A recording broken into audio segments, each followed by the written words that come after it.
So good morning again, everyone. My name is Shivangi, and I'm the Compliance and Integration Consultant here at Mesh Group. So welcome to the Mesh HireIt Taxi PIR reporting webinar for 2023. In today's session, we are going to look at the Taxi PIR reporting guidelines and also the Taxi PIR reporting feature available in the Mesh platform, which is going to help you to extract the data reports and upload to the Taxi portal. So we will have a look on where to record data in the Mesh platform, how to extract the reports, how to upload the reports in the Taxi data entry portal, and finally look at some of the error resolution as well. Okay. So let's have a look on the points that we are going to cover. So as I just mentioned, we'll begin with the Taxi PIR reporting guidelines from the Taxi itself. So that will be the part of the introduction for this session. I'll then take you through the Taxi data packets. So these are the data packets or the files that we need to submit to Taxi. At third, we have the Taxi PIR reporting process. So this will give you an overview of what the PIR reporting process looks like. Then we will talk about recording data in RTO Manager or Mesh platform for PIR data reporting. This is one of the most critical parts because if we do not record data in the Mesh system properly, then while extracting the files for PIR data reporting, you may have some issues or your data might not come up in the files as well. Then we will have a look on Taxi PIR reporting through Mesh on how to extract the files, and finally the error resolution. So let's make a start with introduction of the PIR reporting by Taxi. So what is PIR reporting? PIR stands for Provider Information Request, which is a request for information under the TEXA Act, as per the Section 28 for all higher ed providers who are not HISA approved. Currently, there is no definite deadline for Taxi PIR reporting. However, the tentative deadline available on the Taxi support page for PIR data reporting is in August. It's advisable for all the providers to actually start preparing their data for before the deadline approaches, so that you have enough time for yourself to kind of validate the data before the deadline comes in, because there can be associated penalties for breaching the deadline and not complying with it. So make sure you have enough time for yourself to prepare the data, test the data and validate it, and correct any errors if you have in your files. The data that we report to Taxi for this PIR data reporting goes in different data packets or files. There are multiple data packets which are divided into two broad categories. So we have student data and we have staff data. We'll have a look on these data packets in the slides later on. So each data packet comprises of different elements. So these elements come from multiple areas in our Mesh system and the way we record the data. I'll take you through that as well. But to understand the elements very well, you can use the link provided in the slide so that you can have a look what the data elements are that Taxi expects as a part of each data packet. From the Mesh system, you can simply export the data in either CSV or Excel format and then upload it to Taxi portal for validation. So I'll take you through this process as well eventually in the slides later. So let's have a look on the data packets. So as I said, there are two broad categories of Taxi data that we report. One of them is student data and another category is staff data. So the data packets that fall in the student data are course of study, course, campus, course on campus, student, course admission, and unit enrollment. These 7 data packets fall in the group of student data. Make sure that when you are uploading this data to the Taxi data entry portal, they need to follow a definite sequence. By sequence, I mean they need to be in the same chronology that I have mentioned here. So let's go through each data packet and then we can talk about it further. So course of study packet is the first data packet. Course of study packet contains data for any approved course that the provider offers to the student for the reporting year. This is the first data packet. And in our Mesh system, the data that we record for a course goes into this packet. The second packet that we have in line is the course packet. The course packet manages data for each of the courses offered by the provider. Every course packet or every course element that we report in this packet is related to the first course of study. So if a course exists in the course of study file, it must exist in the course file as well. So there must be a link between both of these files. Third file that we have got, or third packet that we have, is the campus packet. Campus packet talks about the delivery location in which the provider offers these courses. So this campus packet is linked to the previous two course and course of study packets that we create. Fourth packet is the course on campus packet. This is a packet which combines the data for the previous three packets into this packet. So course on campus talks about which courses are delivered from which location. So we talk about the course and course of study, like what courses are the providers offering. Then we talk about the campus or the delivery locations. And in course on campus packet, we talk about it as a whole, like which courses are delivered in which locations. Then we have the student data packet. Student data packet is an independent data packet because it doesn't relate to the previous data packets uploaded before it. The student data packet contains data for the student who are going to be enrolled or are enrolled in an approved course, a unit of study, or are granted an award. It contains the demographic data for the student like the address, gender. It also contains USI and CHESN information for the student, along with the citizenship information for the student. Course admission is the next packet. Now, the course admission packet is linked to the previous all packets that we have reported. So course admission packet talks about the admission of every student into a course who may need to enroll in the unit of study to complete that particular course. Next in line, we have the unit enrollment packet. So what the unit enrollment packet talks about is every unit information for the student or the unit activity information for the student. The unit enrollment packet is the last packet of student data, and that's why it is linked to all the previous packets that we have submitted. After the student packets, we have got the staff related packets. So for the staff related packets, the first packet that we have in sequence is the staff full-time packet. So the full-time staff packet contains data about the member of staff who are either work contract code 1 or 2, which is full-time or fractional full-time. So this packet contains the demographic characteristics of the member of staff, like their qualification information, their gender information. Then we have the full-time work classification packet, which is reported alongside the full-time staff packet. Each full-time staff needs to have at least one work classification recorded for them. So this work classification, you may have multiple work classifications for the full-time staff, but at least one full-time work classification is mandatory. Then we have the staff casual actual and staff casual estimate packets, which talk about the staffing resources that are engaged on a contract basis by the provider. So the actual packet talks about the real engagement or the actual engagement, whereas the estimate packet for the casual staff talks about the staffing resources that are likely to be engaged on a contract basis. So these are the data packets that we report to Taxi, and they must follow this sequence. Okay, so moving on to the next part, which is the Taxi PIR reporting process. So this talks about the overall process of reporting data to Taxi. So first step is to record the data in the mesh system in the relevant sections, which I'll be taking you through now. So we have to record data in the relevant sections for course, campus, students, enrollments, as well as staff. After we have recorded the data, we can start to extract the files in either CSV or Excel format and prepare our reports. Third step is to go to the Taxi data entry portal and upload those files that we have extracted from the mesh platform. Finally, you may have some validation errors or warnings in your files, which you will need to correct before you can finalize the submission.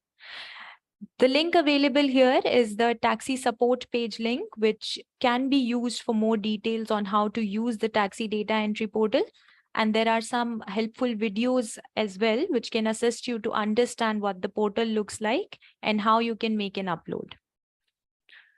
So let's move on to recording data in Meshed for PIR data reporting. So in this section, we will cover different aspects or different fields in which we record data in our Mesh platform so that you can get data in your PIR files. We'll go through each packet. So the first packet that we have is the course packet. So where does the information for course and course of study packet come from in the Mesh platform? To make any course reportable or taxi reportable, the preliminary requisite is to have the taxi reportable ticked as yes. So this part highlighted here, while you are setting up any course, any higher ed course, this is yes by default. If you make it no, the course will not appear in your PIR data entry files. So make sure the course is taxi reportable. The second important thing to make any course reportable is to record the course effective from date and course effective to date. Course effective to date is optional. You may not record it, but course effective from date must be recorded for reporting purpose. So once you have set up the course and have these two informations recorded here, the course becomes taxi reportable. After we have set up the course, we need to provide higher educational additional information for that course. So on the same course manage page in our Mesh platform, you can fill in this additional information for higher educational course. So this will contain information like course fee type, study type, broad course type, and study load. This information goes in course of study packet as well as course on campus packet. So this information must be recorded for the courses that are taxi reportable.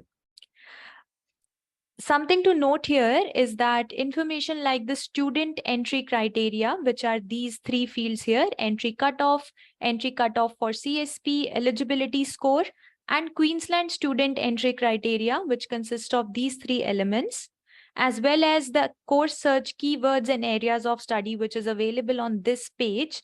These fields are no longer required by taxi reporting. They are retired from 2019 onwards and are here only for historic data viewing purpose.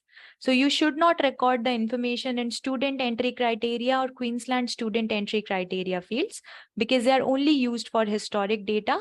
They do not go in any of the packets in the current submissions. So you just need to record the other information which is present here, which is primarily on the top section. So after you have recorded the additional higher educational information for the course, the final step to make the course taxi reportable is to assign the taxi course mapping. So under the course tab, we have this sub tab, which is taxi course mapping. Setting the taxi course mapping for a course makes the course appear in the taxi files. So simply what you need to do is select the course type as higher ed, select the course that you're trying to assign mapping for, and then you can simply get the course here and click on assign course. However, if you have multiple courses which have the same national code, you can use to map those courses together as well. So you can get the list of courses which have the same national code by ticking this checkbox, same national code only, and you can assign those multiple courses under one list as well.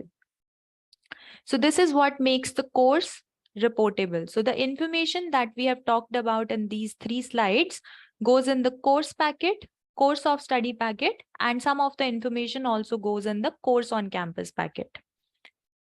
So let's move on to the campus packet. So the campus information for taxi comes from the venue setup in Mesh platform. So once you have set up a campus, you can set up multiple venues under that campus. For any record that is submitted to Taxi for campus, Taxi identifies a unique campus based on the suburb, postcode, and country code of that campus. But to make a campus reportable, you must have the effective from date for that venue. Effective to date is again optional. You may or may not provide it. But venue effective from date in our system, which is highlighted here, is a mandatory field to be recorded for the venue to become taxi reportable. So once you provide this information, your campus or your venue will start to appear in the campus data packet. So this information up till this slide will help you produce the course on campus packet as well. Because course on campus packet will be an auto-generated packet from the system, which will take information from the data recorded in campus and course information. So while setting up subjects, there is some information that goes into the unit enrollment packet. And that information is the discipline code for the subject.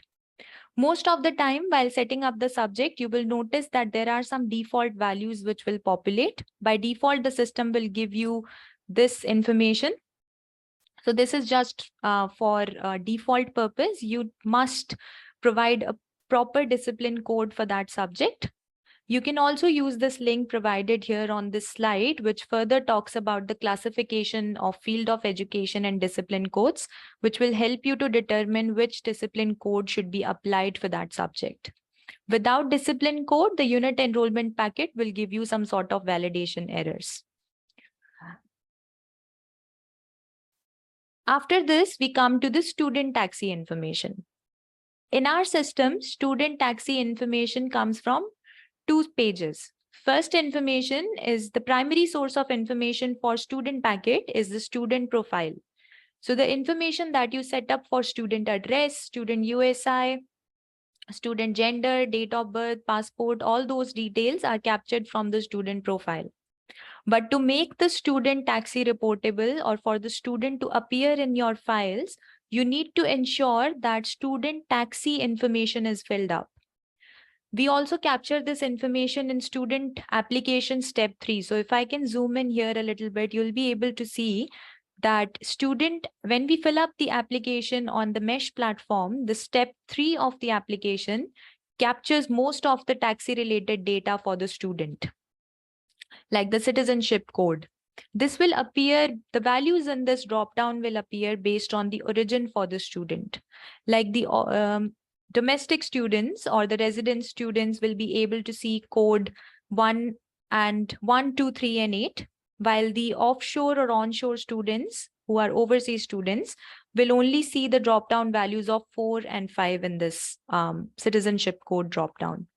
Other information like the education of parent 1, education of parent 2 is only required for domestic undergraduate students. If the student is an overseas student, this information is not must. If the student is studying a postgraduate qualification or a qualification which is not undergraduate, these two informations are not required. So this can also be filled during application step 3. However, you must ensure that this information is filled up for the student. The way to check this information or update this information is by going to the student profile and clicking this taxi icon that you can see on the student profile. So this will take you to this page here where you can see student information and basic information. Some of this information will pre-populate based on the student application step 3. However, if this information is not found here, you must record this information and click add. If the information is available here and you're making any sort of changes, it will allow you to update the information. So this is student basic information. If the student has got some sort of disability information that you need to provide, that can be provided in 2 places in the Mesh platform. The first place where you can provide student disability information is the student profile. So you go to the student profile and you simply enter any sort of disability that the student has. However, you can also provide it under the student taxi information. So you go to student information, go to the sub-tab disability information and record any of the disability for the students. Any information that you record on any of these pages will go to the other page itself. So it flows from one page to the other page. Again, the mandatory field to be recorded here is the effective from date for the disability that taxi requires for reporting. Disability effective to date is optional, but disability effective from date must be provided for the disability. So this captures the student data that goes in the student packet for the student. Next in line, we have the student course admission related data, which goes in the course admission packet. So once you have filled up the student information under the same page, under the taxi icon, you will see there is another tab which says student course information. So when you go to the student course information, you need to select the course. If there are multiple courses for the student, you must select the relevant course and fill in the course related information for the student. Some of the data like the highest attainment code and ATAR is also captured in student application step 3. So if the student has provided this information in step 3, that can be pre-populated as well. Other information like the specialization code come from the field of education setup done while doing the course setup. So that will be pre-populated as well. Higher degree research information or HTR information for the course should only be provided if it is applicable. If it is not applicable to the course, it can be left blank. Other information like basis for admission, mode of attendance, attendance type, student status code, these are mandatory fields to be provided for the course admission for the student. If you do not record this data, the student's course enrollment will not appear in the course admission packet. If there are any RPLs or credits to be provided for the student, you can simply tick this checkbox, previous study RPL or credit offered, and record up to 1 RPL for the student on this page. However, if the student has more than 1 RPL to be provided, you need to go to the sub-tab Additional Previous Study RPL or Credit Offered. So 1 RPL can be recorded under Student Course Information. But if there are more than 1 RPLs, you come to this page and record the information here by clicking on Add. This information also goes via the course admission packet. This is a sub-packet, course prior credits, which will be reported if there are more than 1 RPL information for the student. So after the student course information, the last packet remaining for the student data is the unit enrollment packet. For the unit enrollment packet, as we have talked before, some of the information like the discipline code for the subject comes from the subject setup. Other information comes from the fee help information for the subject. To go to the fee help information for the subject, you need to go to student results, click on any subject, click edit, and you will see this information come up. Some of the fields here, for example, mode of attendance, student status code, HTR engagement code, maximum student contribution. Some of this information will be populated from the student taxi course information, which we filled in the last step. However, if you have not filled that information, these fields will not have any data and you will need to provide data for these fields. Other information like the subject tuition fee, amount paid upfront, EPSIL value comes from the subject setup done for the course. Census state is a mandatory information to be recorded for the subject to be reported. If your unit or your subject does not have a census state, the information will not appear in the unit enrollment packet. There is a guideline available for census date calculation from Department of Education. You can use the link provided in this slide to actually understand how a census date can be determined.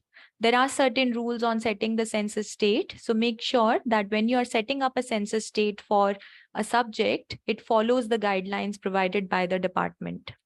So once you have recorded this information, you can simply click Save and the unit enrollment for the student will become reportable.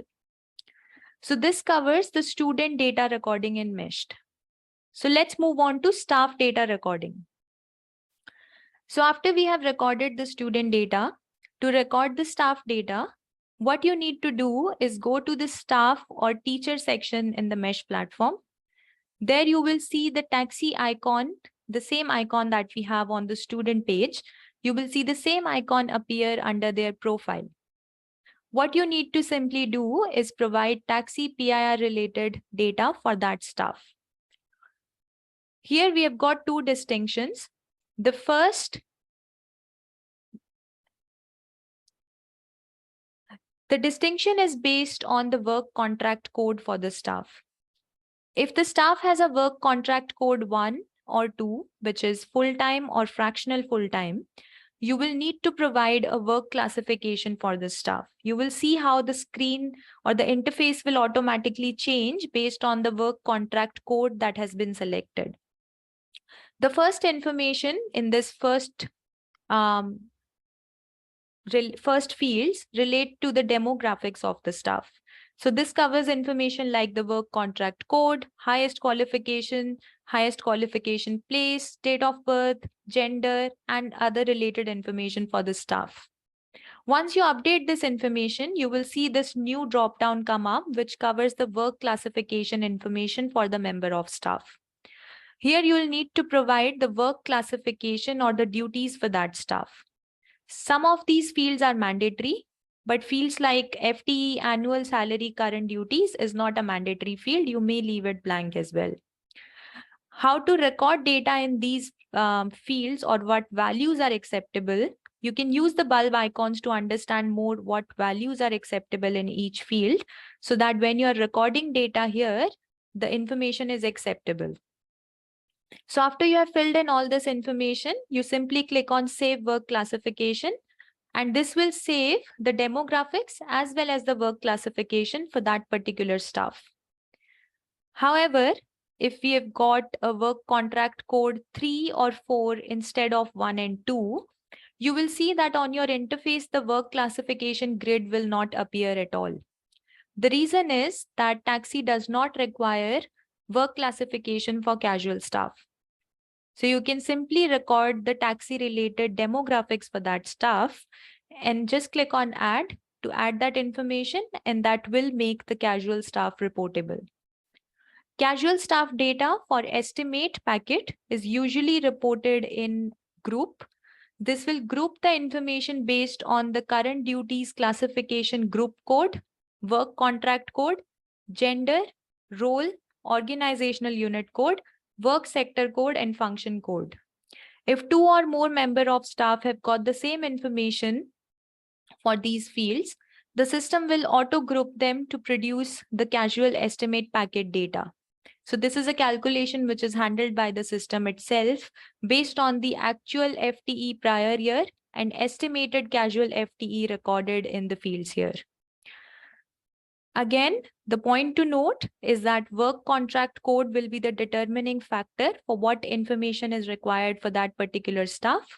And for staff with work contract 1 and 2, you must provide at least one work classification. You may provide multiple work classifications as well, which then will go as an extension packet to the original full-time staff packet. So this covers the data recording in Meshed for student and staff related data. After we have recorded the data in our platform, we move on to the next step, which is to extract the files from Mesh system that you will use to make an upload. Before we go on to extracting the files, here are some report basics to understand. The first point is the file template. So Mesh system follows the template as provided by the Taxi support. So you can check the file template to understand what the file elements are and what each data packet contains. The link available here takes you to the file template as provided by the department. It's advisable to have a look so that you understand the file template and its logic. There is a mapping document available which helps you to understand where each information from Mesh platform comes from and how it populates in each data packet. So this link here will open up a mapping document for you in Excel format.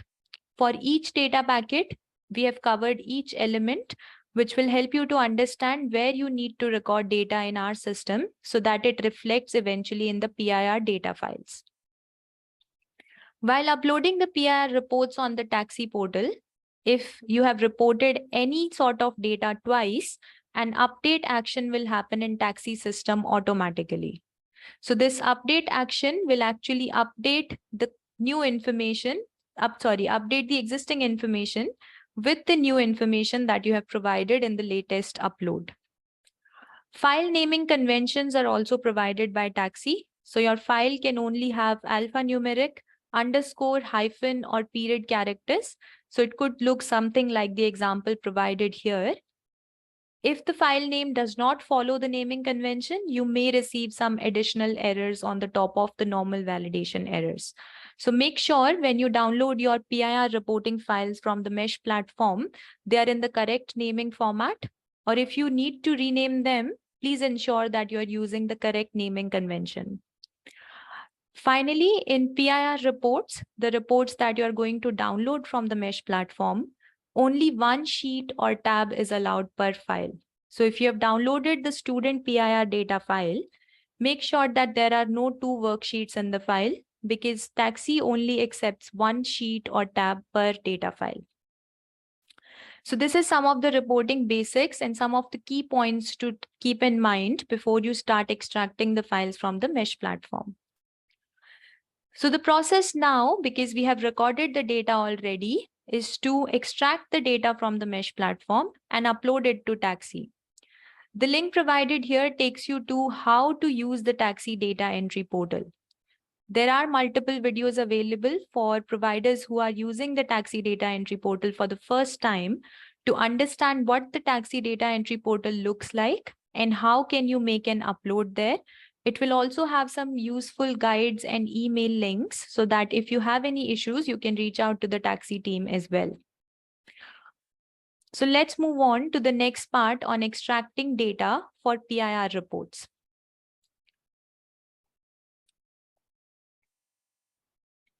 So once you have recorded the data, you simply go to the reports tab available in the Mesh platform and scroll down to the last option, which is Taxi PIR reports. You will see this new interface come up for you, where you will have multiple parameters available to extract the reports. And finally, you have got these two icons here on the very right-hand side of the screen to extract the data. One of them will extract the data in Excel format, and the another one will extract the data in CSV format. So what do these filters or parameters that we have on this interface mean? So submission type, which is the first filter, as you can see in the screenshot, submission type actually talks about the data packet or the file type that you wish to export. So there are all the file types that we have discussed so far. You can select the relevant data packet that you want to export using the submission type dropdown. Reporting year is the reporting year for which you are trying to export the data. So currently, as we are trying to process the data for 2022, reporting year needs to be 2022. Reporting period is a date range that you can specify yourself. It is a manual date entry. Course ID helps you to filter down the data based on a specific course. So you may wish to list down the data based on a specific course only. So you can put that course code in this course ID field and the system will bring the data for that course only. Similarly, student ID, staff IDs can be used to filter down the data. Filter the data based on each student or each staff. So once you use these parameters based on your requirement, you will be able to get the list of data if all data has been recorded in Meshed as per the guide specified before. So after you get the files, you will see that there are all these files available. You can see that there is an additional file that I've mentioned here, which is the course admission HTR. This file is only uploaded if it is required. This is for higher educational research related data. If there is any data available to be reported for the HTR packet, you must report it, else this file is not mandatory. So while uploading the data into the Taxi portal, we need to maintain the sequence. So you extract the data from Meshed platform, keep them in a sequence and start uploading the files one by one. As staff data is due in September, you may still take some time to report the staff data, but the student related data files, which are course of study, course, campus, course on campus, student, course admission, and unit enrollment, you must start uploading these files on the Taxi data entry portal. After you upload these files to Taxi, you will receive a response file from the Taxi system.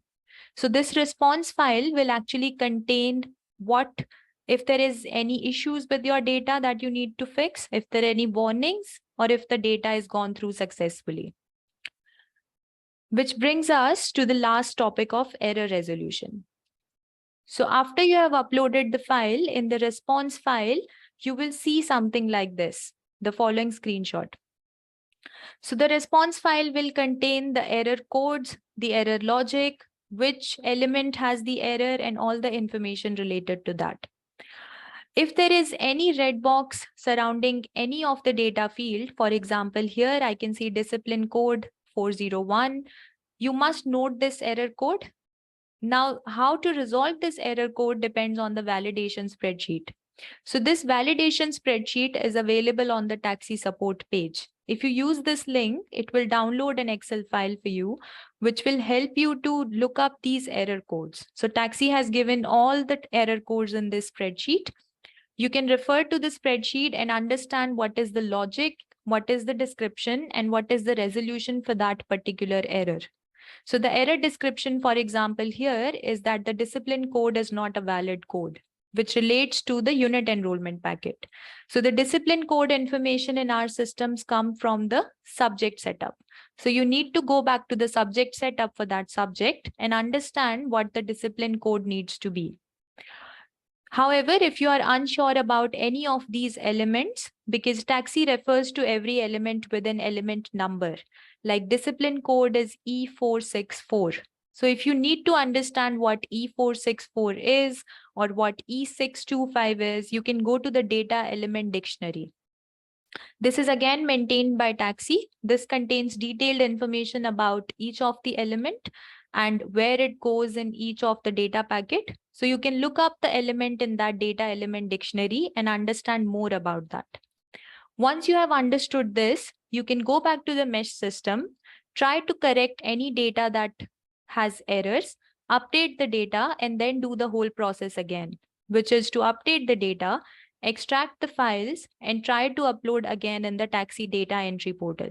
This time, you may again receive a validation file, and you may need to correct some further validation. So this keeps on going until you have resolved all your validation errors, upon which you will be able to submit or finalize your submission.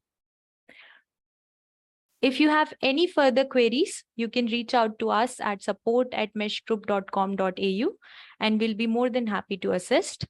Thank you for your participation today. I hope this session was useful, and I wish you all the best for your reporting this year.